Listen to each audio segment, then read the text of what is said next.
everybody. I'm out here on our studio property again doing an episode today. There are tons of mosquitoes out here. I just stand still for just a few seconds and they swarm me. So I've been putting just like antibacterial on my legs and lotion, anything I could find in the truck to keep the bugs off, because I don't have any actual bug spray for that sort of thing. So if you see me moving around a lot, it's because I'm trying to keep the mosquitoes off. So as many of you know, we've been trying to build our little house, our little studio, whatever you want to call it, on one of the properties that we own, one of the properties that we paid very cheap for many years ago. And we've been struggling a little bit with that, but we're doing what we can, building what we can with what we have left. And it's also hot. We've also been running into some problems. As anyone would expect, when it comes to building anything, nothing is ever going to go smoothly. There's always going to be something unexpected. Nothing ever goes as planned. So we've already experienced that in just the short time that we've been building on our studio. So recently we had a construction worker. I'm not going to say who it is, who we thought we could trust, and turns out we couldn't. There's alcoholism for one thing involved, and just a lot of other things that I won't get into. But let's just say the alcoholism is the biggest thing. So we've had this person, we had to let that person go. And then we had another guy come in and he completely took advantage of my husband, gave him a sad story about needing help and having no place to live. He's not from around here, but long story short, he basically stole money from us. My husband gave him some money in advance because he didn't have food and he didn't have a place to sleep, and so my husband paid him a little in advance, feeling bad for him, and he basically stole that money. We found out also that he tried to sell some of our expensive metal that we had on the property that goes to help build the foundation and the structure. He actually, instead of working while he was down here by himself, he hauled this really heavy metal to the neighbors around here and tried to sell the metal. And on top of that, this guy didn't have any tools, but he was a really hard worker.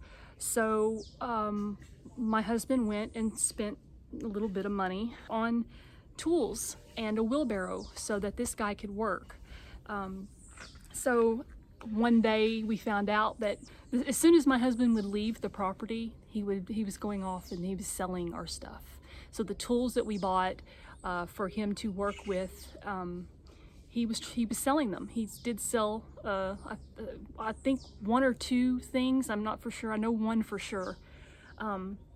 But we found that out, and it was just a real disappointment because this man, another thing that he did to get my husband's sympathy and to get him to trust him more was he used God. He used the Bible. He had a Bible with him, and he was always talking about how he believed in God, and he went to church, and all these lies. Basically, they were lies, and so that also helped my husband to trust him more.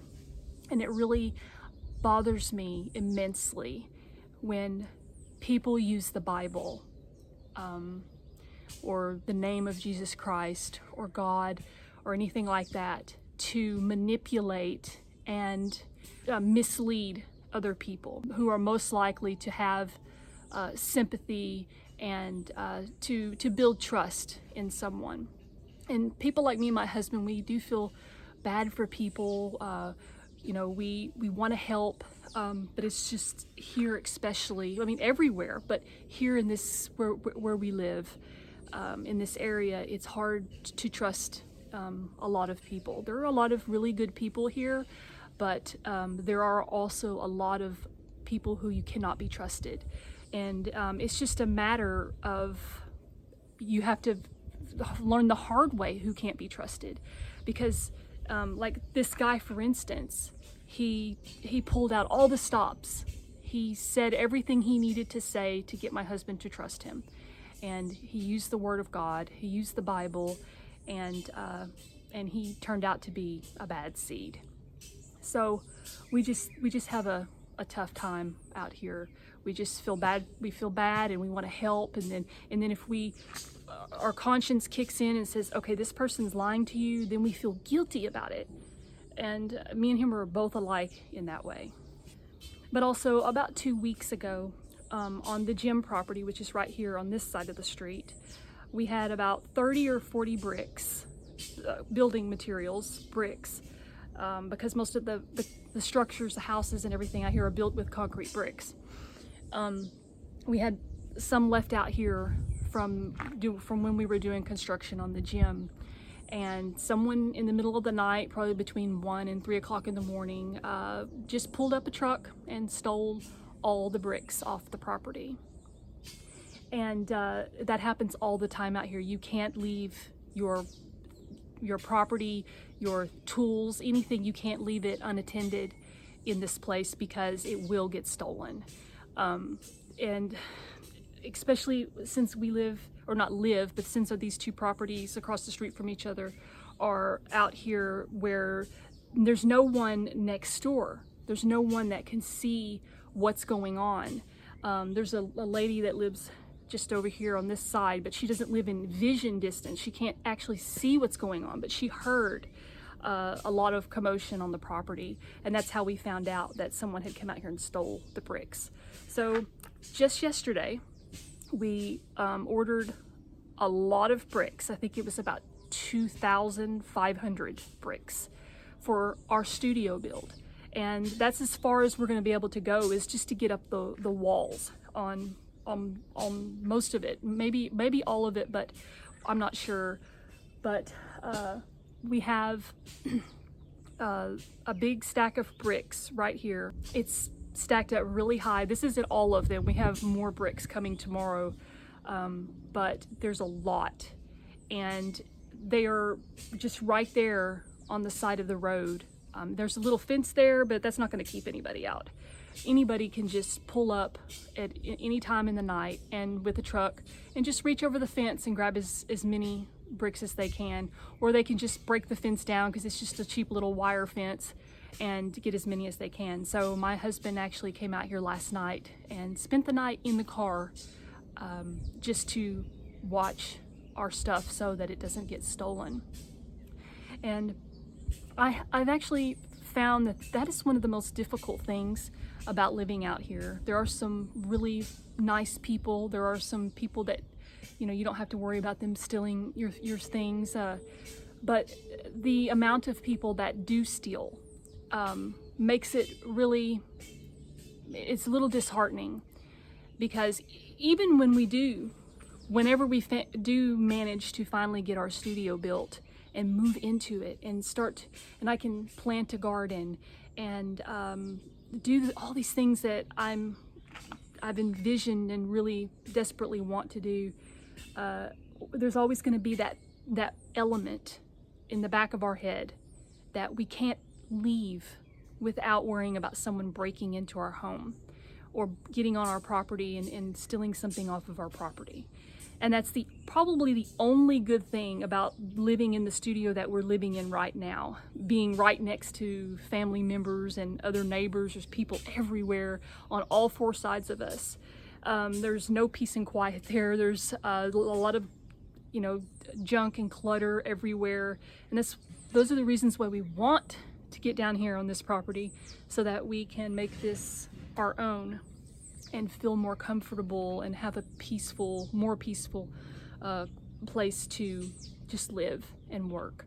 So the problem is there's no one else down here. So whenever we leave, we're probably going to have one of the kids, one of our nieces and nephews or someone to stay on the property while we're gone, just to make sure that no one breaks in and steals our stuff. So now I just wanted to talk a little bit about my vision for what I want to do. I know I talked about this in a previous video in season 2 about, I think it was titled Our Mexico Goals. I want to have a garden out here. I want to grow my own vegetables.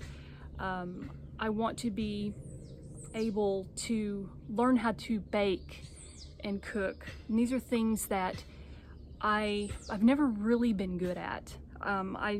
My grandmother was an excellent cook, my Granny Bradford, and we always loved going to her house, or when she lived in Goose Ferry after my grandfather built their house in Goose Ferry near the lake. And you know, she was just such a good cook. My mom cooked, but you know, she didn't really cook that much, and so I didn't really learn much about cooking. And I also didn't learn much about homesteading or being a housewife or anything like that, because in my generation, the housewife generation, the traditional stay-at-home mom or wife or whatever, was already kind of out the door. The women's movement, the feminist movement, back in the 60s and 70s for sure. I'm going to be honest and say that I wish that I had been given that opportunity to learn homesteading and to be a housewife and not follow these radical feminist trends. I was once a feminist, and that's another episode for another day.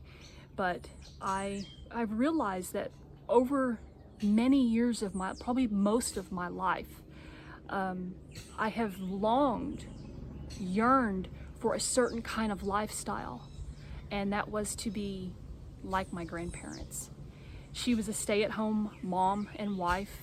She did make money in the home by babysitting.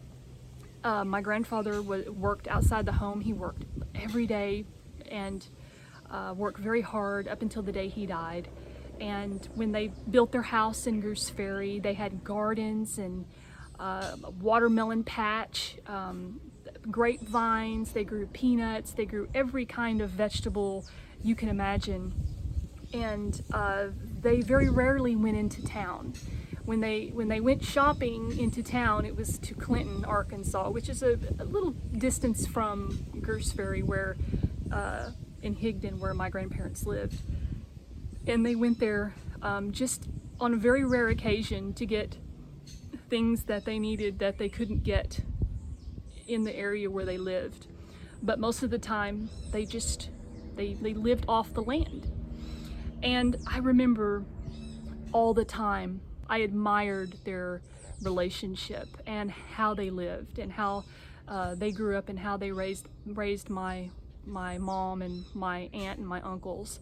And I always wanted to be like them. I always wanted to have a relationship and a marriage like theirs. So I feel like I really missed out on that opportunity because I left home at 13 and I didn't have any guidance. I just did what I wanted. I was rebellious, and I didn't have a good start. I mean, I did have a good start, but somewhere along the line after my parents divorced, that's when everything just went downhill for me.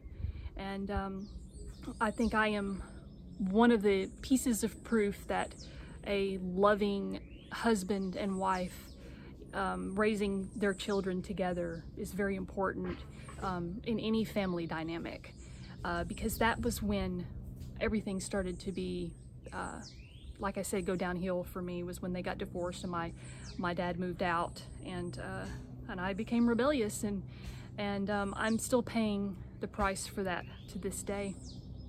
So I had 3 children and I practically raised them by myself. I was in abusive relationships.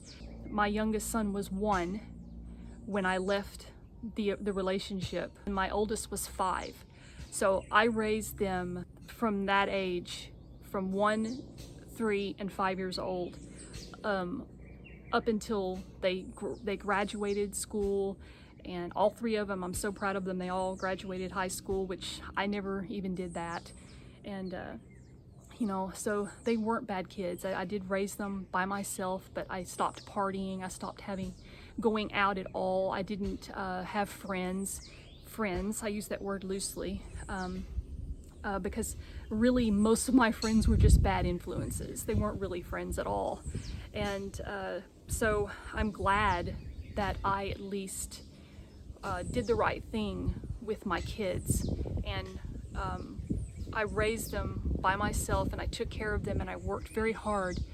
But at the same time, they didn't have that father figure in their life, and I know that that has affected them, you know, growing up.